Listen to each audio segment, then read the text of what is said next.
Hello, everyone. Happy New Year. I'm Susan Locke, welcoming you to this January 2021 edition of Citizens Bulletin, the program that helps you know your role as an informed Pennsylvania citizen, with our host, Ashley Klingensmith. Ashley is the Pennsylvania State Director for Americans for Prosperity. Hello, Ashley. Susan, how are you? Hi, listeners. Welcome to 2021. Here we are. Here we are.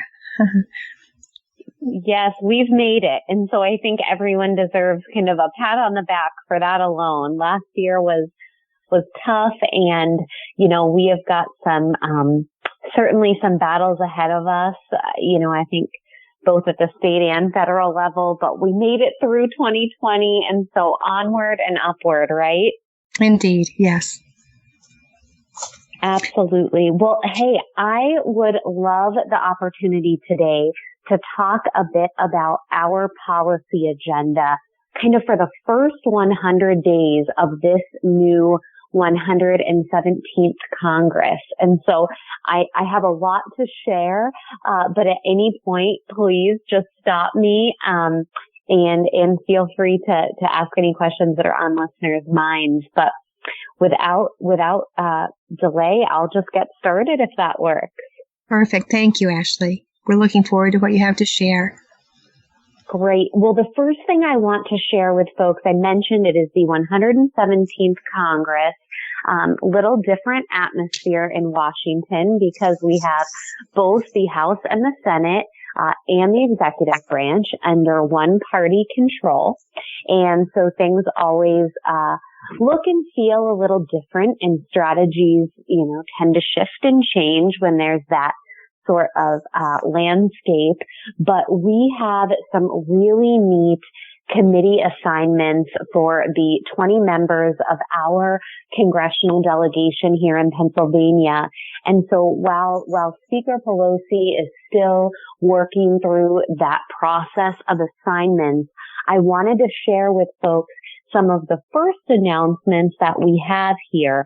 We have two members on a very important committee, which is the Ways and Means Committee, and they deal with rate tax policy, which is going to be very important. And so we have Congressman Lloyd Smucker and we have Congressman Mike Kelly that have been named to that committee.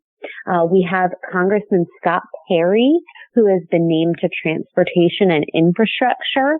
We have Guy Rushenthaler, who has been named to Appropriations, which deals with spending. We have Congressman John Joyce, who has been named to the Energy and Commerce Committee. And then on a very important committee, and we'll talk about the reasons why a bit later, but we have Fred Keller, Lloyd Smucker, and Dan Muser, all named to Education and Labor. So I wanted to share that with everyone because some of those announcements are really right hot off the press. And so as we continue to see what is coming and who is being named, we'll keep you informed. And I always encourage folks, follow us on Twitter at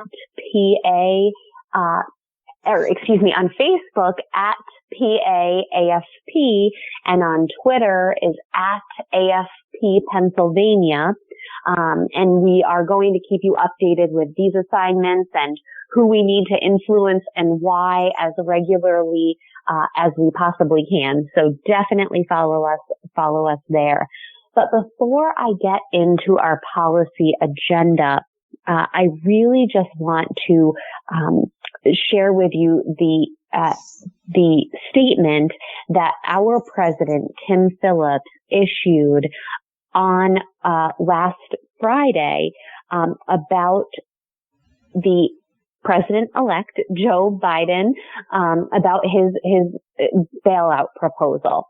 And so, as so many of you know, he unveiled last Thursday night a $1.9 trillion COVID response proposal, and that included $350 billion to bail out irresponsible policymaking by state and local governments while doing actually quite little to address the virus. And so I think it's really important to recognize, first of all, the reality that Congress approved a bipartisan $900 billion aid plan just last month. And incoming President-elect Joe Biden called that a down payment. And so now he's calling for a $1.9 trillion response proposal. And this was the statement that our President Tim Phillips issued straight away last Friday. President-elect Biden's proposal doubles down on the same careless spending tactics that have repeatedly failed to help our country emerge from the pandemic, much less build back better. We can end the pandemic and help the economy recover stronger than before, but doing so requires working together to meet the challenge head on while rejecting reckless spending policies that will dig us deeper into debt. Bailouts for state and local governments for decades of reckless spending by irresponsible politicians have no place in a COVID relief bill, and they should be rejected. And so I am going to talk about some of the things that we can do instead that I think we would argue is not just going to return this country to kind of the pre-pandemic status quo, Susan, but it is going to make us stronger, than ever and recover in a way that I think, some people can only imagine. And so we feel like we really have a fantastic agenda that can be distilled down to, I think, the theme that we can both save lives and save livelihoods. And so we kind of have broken this policy agenda up into a kind of stopping the virus, component, and then a recovery component when it comes to our economic health in this nation. And so I'm going to talk about some of the points from both of those components of this agenda. But I would like all the listeners to know that in the next 2 weeks, we're going to be sharing this in district offices with district staff of all 20 members of our delegation, the 18 members who serve us in the United States House and the 2 members who serve us in the U.S. Senate. And we would love to have your voice join us at these meetings by signing our letter, our open letter to Congress. And so all you need to do is go to our website, americansforprosperity.org. And at the bottom, as soon as you get to the website, there is a banner that says, should Congress bail out states with taxpayer money? If you do not think so, tell them now before it's too late. And there is a button you can click that says learn more, and it will direct you to our open letter to Congress. And it is literally, it is addressed to Speaker Pelosi, Leader McConnell, Leader McCarthy, and Leader Schumer. And it simply asks them to not bail out the states. And so you can just sign right there, first name, last name, email, and zip code. Your name will be added to an open letter. And that was signed by our Chief Government Affairs Officer, Brent Gardner. All members of Congress are CC'd on this. And so we really need you as we meet with members in the district. It would be incredible to be able to tell them as we begin our meeting to talk about our policy agenda that, hey, just so you know, 380 people over the past week have signed a letter to Congress asking you to reject a bailout. And so that would be a really great way for us to start our meetings. And as a grassroots organization, our power and our bread and butter is really in utilizing your voice, to help scale some of these issues. So I plead and beg of you to do that. And I'll say that again, at the end of our time today. But first point of our federal first 100 days policy agenda is really to stop the virus. We need to get to population immunity as fast as we can with as, minimal loss of life as possible. And so we really think that that is going to take combining smarter testing with quicker vaccine deployment, coupled with more therapeutic tools and permanently lowering barriers to care to combat the pandemic and prevent these blanket lockdowns that I think we in Pennsylvania can probably more intimately, can understand better than some of our friends in other states. So we really, what this means is we want to empower Americans with better access to self-administered home rapid tests. So right now, there's a lot of people that are going and getting a test, right? And they're having to wait sometimes 72 hours to either get a negative or positive test result. And, we need to do better, and we can do better. You think about, for example, at-home pregnancy tests. Those are rapid. You can get your response within minutes. And we think that's where we need to get with self-administered home rapid tests. We need to expedite FDA vaccine and therapeutics approvals. We need to ensure the government's vaccine distribution campaign is transparent, that it's equitable, that it does not violate people's civil and privacy rights as well. And we need to lift barriers to better care by making some of the COVID-19 reforms permanent, like some of those reforms around telemedicine and nurses being able to practice in other states without all the barriers that exist to their license, needing to be transferred. And so we think we can codify a whole lot of very beneficial state and federal short-term reforms in 2020 in the areas of telehealth, like I said, occupational licensure, and the delivery of care across state lines so that we can start slowing the spread of COVID-19, prepare for future crises that are of this nature, and really permanently improve access and reduce costs. So we think if we can address these things, we can curb the spread of the virus and protect public health and allow for the economy to recover, and do so without harming people's, lives and livelihoods. And so that's kind of where we are on the, side of the coin that deals with, kind of the healthcare priorities behind stopping the virus. And then on the other side of the coin, we have to deal with getting Americans back to work, getting this economy moving again, and helping the country emerge from the pandemic stronger. And we are going to have to do that now while defending against policies that we know are going to undermine the recovery. And so a couple of things we know that we need to do to clear the way for folks to get back to work quickly and safely is reassessing these government mandated shutdowns frequently and critically so that we can reopen businesses. We've got to ensure that there is responsible public health decisions regarding reopening that can be made at more like local levels, right? And that they can be applied fairly with input from local health experts and input from businesses and community leaders and lawmakers. I think again, here in Pennsylvania, we have seen this concentration of decision making with just a few souls in Harrisburg.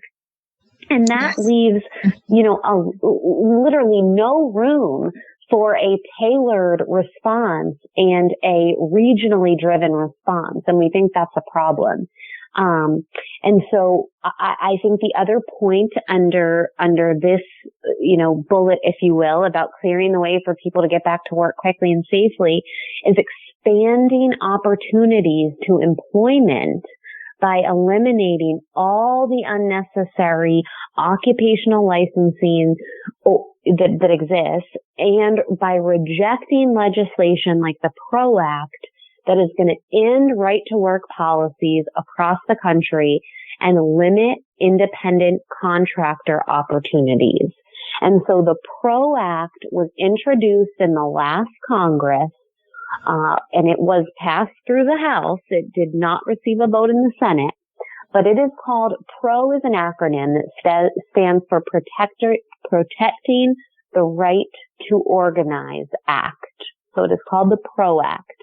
And it is a really transformational bill for the, in the negative, that would make changes to current labor laws. And, at AFP, we fully support the ability of folks to choose who they associate with and who speaks on their behalf. And so that is why we have to oppose legislation like this, because it is going to undermine the rights and interests of workers, of employers as well, and the public. And so we've got a lot of concerns, but, chief among them is that this is going to interfere with the freedom of folks to contract by restricting them from offering their skills and their talents as independent contractors.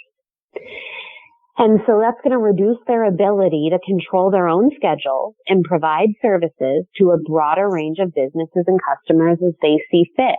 And I know every listener here knows or is an independent contractor.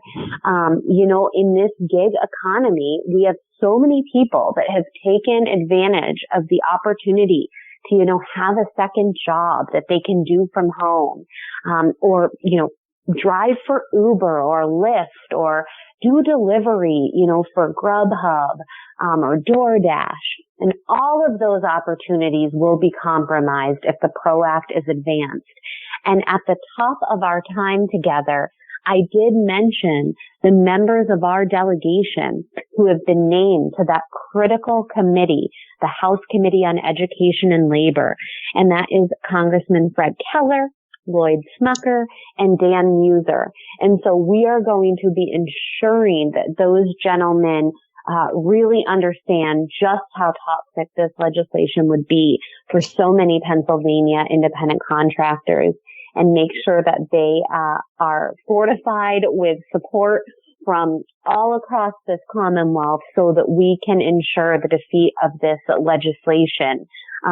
Last year, we sent a letter that so many of you also signed on to in support to both the chairman of that committee and the ranking member on the committee, which was at the time Bobby Scott and Virginia Fox. And so we're going to continue to do that and talk about, the negative ramifications. But this legislation, I think the AFL-CIO has already said this is something they want to see done straight away in this new Congress. And so we are all going to have to do our part in making sure our members understand that we want them to vote no on this. But second component to recovering stronger, right, is rejecting bailouts and these massive spending deals. We talked about President-elect Biden's plan, and so we are going to work hard to, reject it and make sure, again, that members know this is not what we need to really unleash this economy. In fact, this is the exact opposite of what we need. And so, third, we are going to really make sure members know that, there is an alternative to a public option for healthcare, and we're calling it a personal option.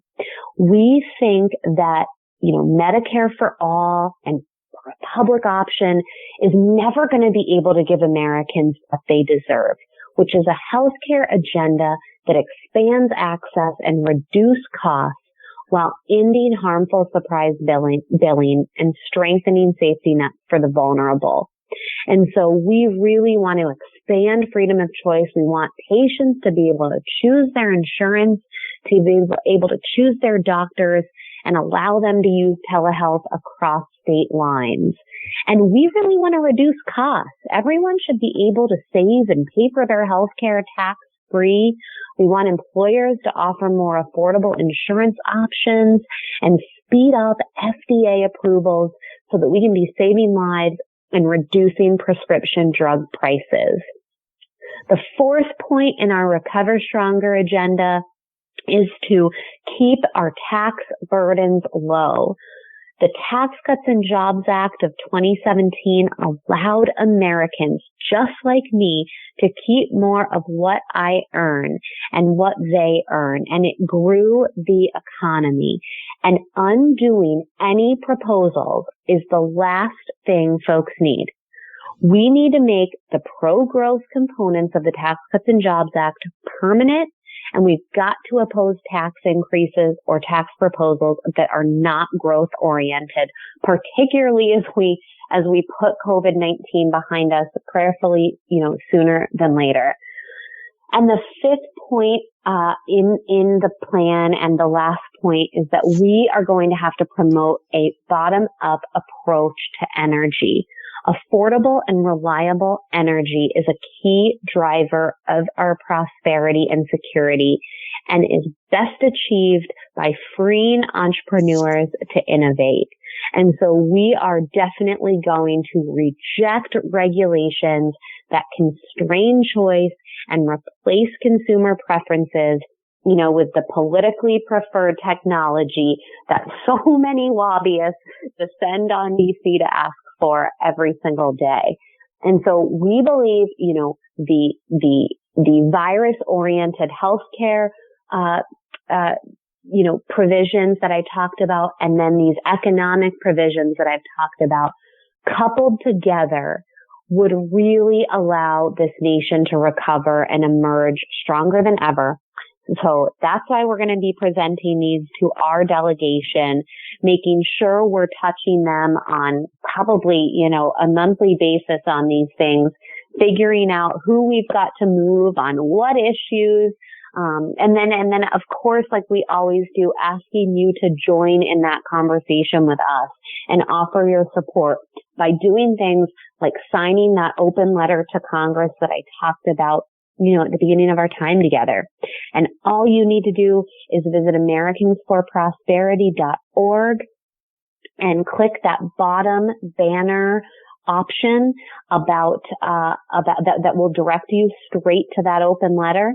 And all you need to do is take 30 seconds to type in your first name, last name, email, zip code, click the button that says add my name to the open letter, and you're going to join in this conversation. And it is so critical that we do it at the top of the Congress, because things are already moving fast, right? The president-elect has already called on his deal, right? On his $1.9 trillion COVID response deal. And Speaker Pelosi has signaled that she wants to move fast on it. And so we have to in turn respond quickly with our opposition. And so that is what we're doing. We can't wait to continue to work with all of you. We're going to be here and be happy warriors. This nation is worth fighting for. And the principles that have allowed so many individuals to prosper and be able to, realize their American dream are worth the fight. And so we're here, we're in it, and we just can't wait to continue that work with all of you listeners. Thank you, Ashley. We really appreciate that. We appreciate all of this information. We appreciate the work you're doing. It's going to be a challenge. This is really a challenge. It's going to be an uphill fight, but it is worth it. And thank you for providing these tools, because it feels overwhelming. But if we tackle it one thing at a time like this, and if people, you mentioned, I think as you began to speak, something about 380 people signing on. I really hope and pray that many, many, many more people than that will go to your website and sign these letters and these petitions and get involved and let them know we're not silent out here. We're not oblivious to what they're trying to do. So we really do appreciate it. Thank you very much. No, absolutely. And I think, the past few times we've talked, I have failed to just give our general inbox email address, which we monitor daily. And it is info PA at AFP, as in Americans for Prosperity, HQ, as in headquarters, .org. That's info PA at AFPHQ.org. And I am happy to send our policy agenda to anyone that just shoots that inbox a note. It's just 2 pages. It is very succinct. I almost read and relayed everything that is composed in it, and compiled in those 2 pages. So I encourage you, if you want that for yourself, just shoot me a note and someone on our team will get that to you straight away.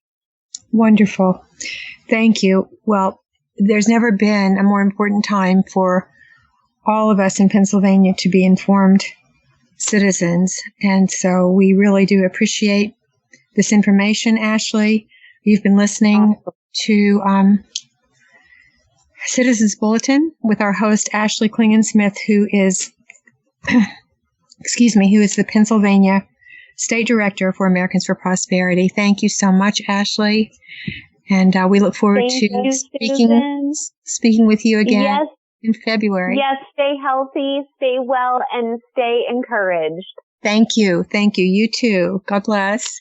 Thank you, everyone. Please join us again next time on Citizens Bulletin.